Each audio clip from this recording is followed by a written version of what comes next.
ne viendront qu'à ta lumière, pas à toi. Si tu ne portes rien qui ait de la valeur, personne ne te cherchera.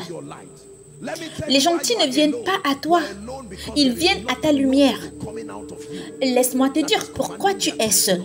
Tu es seul parce que il n'y a rien de notable sortant de toi qui retienne l'attention des hommes. La valeur est puissante. Vous devez avoir quelque chose à offrir. Écoutez, la table de la grandeur a été conçue de telle sorte que vous n'y allez pas et déplacer une chaise pour vous asseoir. La condition pour rejoindre les grands et vous asseoir sur cette table est que vous fournissiez d'abord votre valeur. Et là, cette valeur est vérifiée. Il y a un seuil de compétences que vous devez atteindre pour rejoindre la table des grands. Avoir de la valeur, aussi puissant soit-il, n'est pas suffisant. Le poste le plus élevé dans chaque organisation est réservé au maître. La compétence est un promoteur. Elle peut vous élever au-delà de votre parcours. Elle peut vous élever au-delà de vos limites. Il y a une sorte de musique appelée musique des maîtres. Beaucoup d'entre vous l'ont écoutée. Ces gars-là maîtrisent l'art de ne pas échouer. Lorsqu'ils s'asseyent et jouent, ils ont atteint un niveau où ils sont un avec ce qu'ils font. Ils ne cherchent pas à avoir raison. Vous devez faire confiance à Dieu pour être maître dans quelque chose. Personne ne viendra et te sera indéfiniment fidèle pour rien. Non! Quand vous étudiez le leadership, il y a une dimension du leadership qui vient par les résultats. Les gens veulent voir les résultats. Ils t'aiment, mais ils s'aiment aussi. Ils veulent voir de véritables résultats cohérents et reproductibles.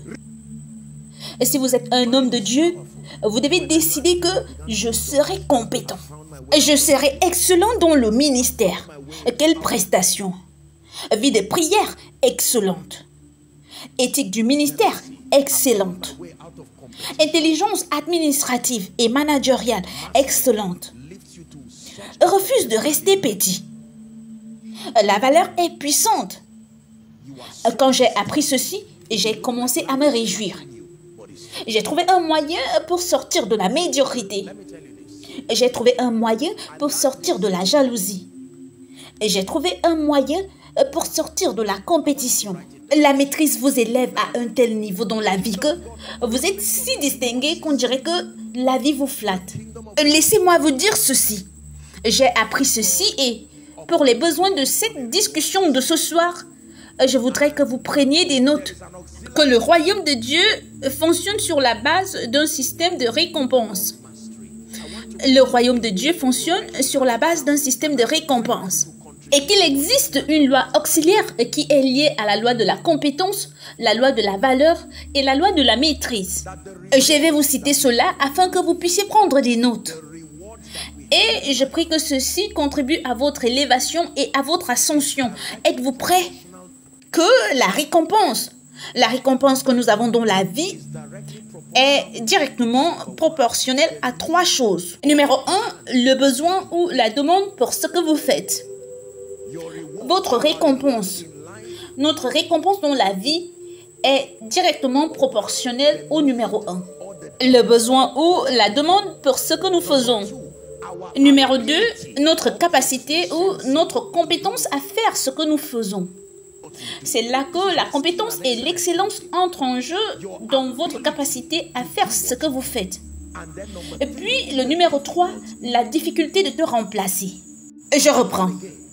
Notre récompense dans la vie, financière ou honneur, et quel que soit le type de récompense, qu'elle soit financière ou psychique, la récompense sera toujours un rapport exact, en proportion exacte avec numéro 1, la demande ou le besoin de ce que vous faites. Numéro 2, votre capacité à faire ce que vous faites. Numéro 3, la difficulté de vous remplacer. Quand on peut facilement te remplacer, tu n'iras jamais loin dans la vie. Ceci n'est pas d'un point de vue compétitif, mais tu dois décider d'être exceptionnel. Il est vrai qu'aucun homme n'est indispensable, mais rend difficile l'idée de te remplacer. et l'entreprise te gardera suppliant. Je vous assure que pendant qu'ils réduisent les effectifs dans ce pays, il y a des gens qui ne passeront pas un mois sans emploi.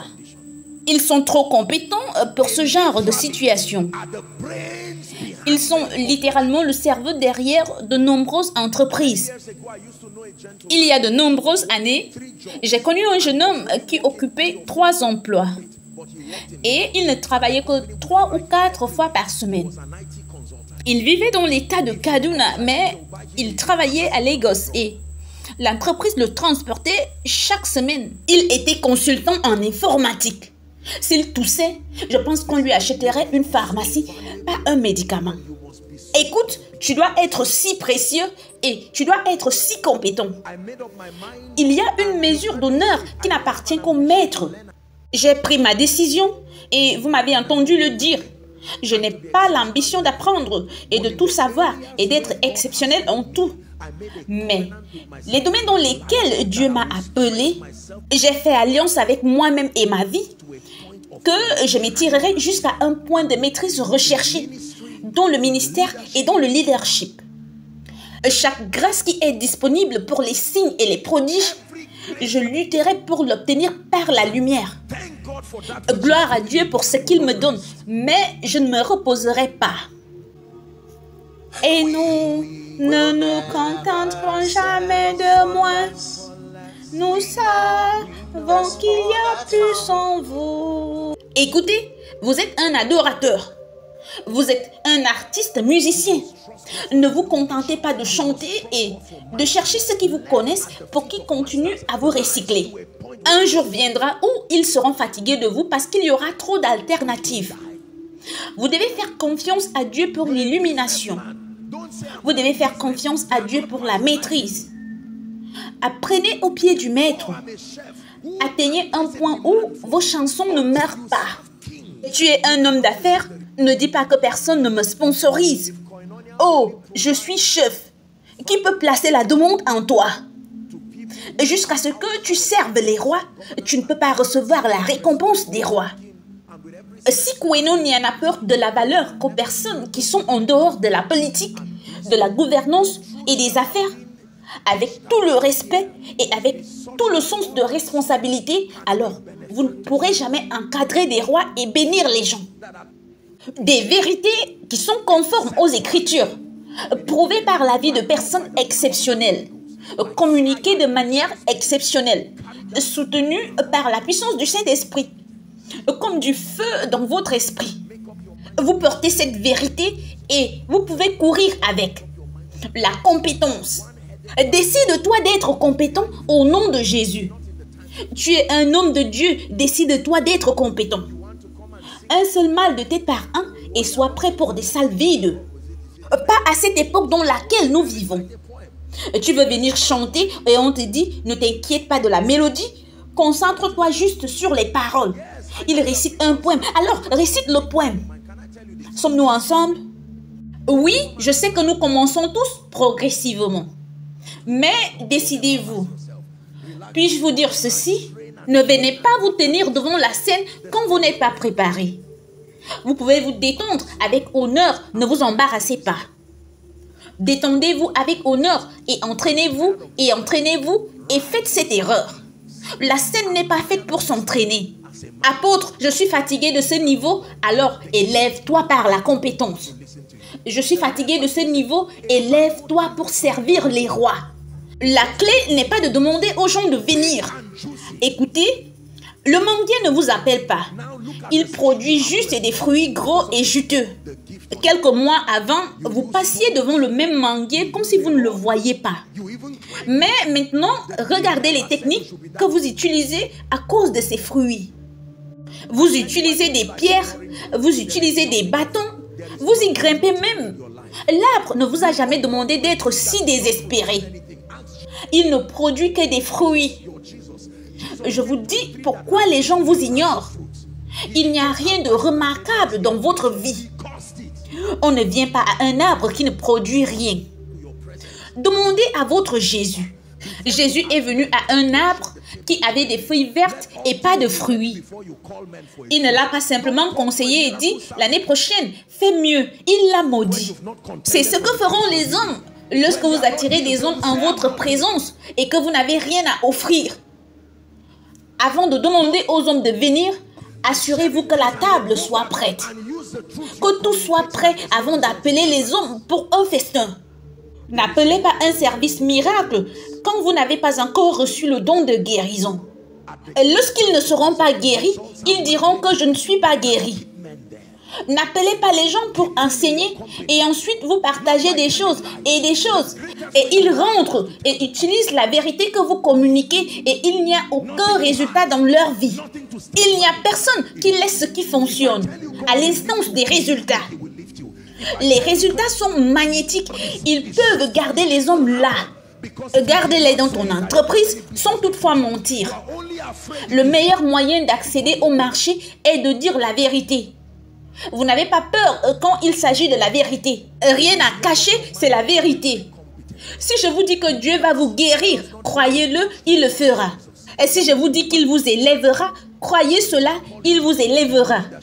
Si je vous dis que Dieu est en train de changer votre niveau, parce que s'il ne l'a pas dit, je n'ai pas à le répéter. Tu n'as peur que lorsque tu parles en ton propre nom. Décidez-vous que vous allez être compétent. Croyants, ne portons pas de reproches sur le nom de Jésus. Retournons en arrière et faisons notre devoir. En musique, en affaires, en politique, en leadership. Acquiert la vérité et ne la vends pas. Alléluia. Chaque fois que je termine une réunion comme celle-ci, et quand je rentre chez moi, sincèrement, peut-être que je peux juste me reposer un peu. Je me mets directement à mon travail. Pendant que je prêche ici en ce moment, j'ai mes propres devoirs. Et j'ai des choses que je fais. Je reviens directement d'une réunion à cet endroit. Et quand j'ai fini, même ma fatigue n'est pas une excuse. Il y a une génération qui dépend de mes compétences. Il y a des gens en fauteuil roulant en ce moment qui dépendent de ma lutte pour ce pouvoir. C'est plus que ce que tu veux. Ne prophétise pas n'importe quoi.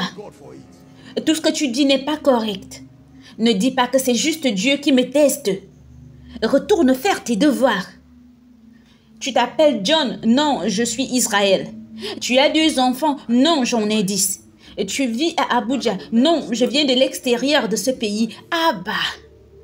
Cette marge d'erreur est trop humaine. Tu ne peux pas blâmer Dieu pour ça. J'ai décidé que je ne me tiendrai jamais devant qui que ce soit dans cette vie et être intimidé jusqu'à la honte. Je serai mis au défi. Je serai provoqué jusqu'à piété. Mais je ne m'arrêterai jamais devant qui que ce soit. J'ai découvert que la différence entre vous et n'importe qui est, numéro 1, votre niveau d'illumination. Numéro 2, les relations qui surviennent à ce niveau d'éveil. Numéro 3, la grâce qui est à l'œuvre dans votre vie. C'est ce qui sépare les gens. Et toute personne que vous admirez, c'est ce qui la sépare de vous.